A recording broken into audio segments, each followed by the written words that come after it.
Атайдаган чөкүнө. Азыр эми бул майыптар боюнча законду мен колдойм. Андан тышкары министр образованияга бир суроом бар да. Может бул чечилгендир, чечилбегендир билбейт экенмин тактоо иретинде.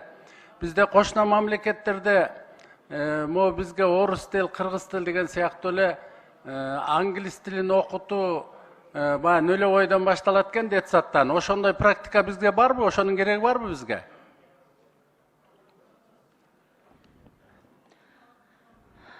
Урматтуу Бишиналы мырза, бизде бала бакчада эң негизгиси бул кыргыз тили, анан орус тили, ал эми англис тилибиз болсо кошумча ирим катары жана кошумча сабак катары эң негизги фундаменти гана берилет.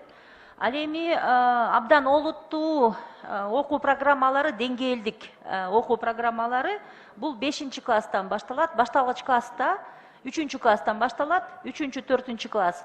Анан 5-класстан баштап абдан көбүрөөк сааттар, анан чоңураак программалар келет.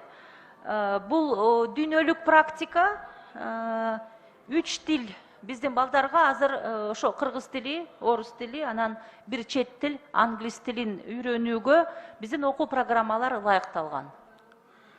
Ошо мен бир предложение кылат элем.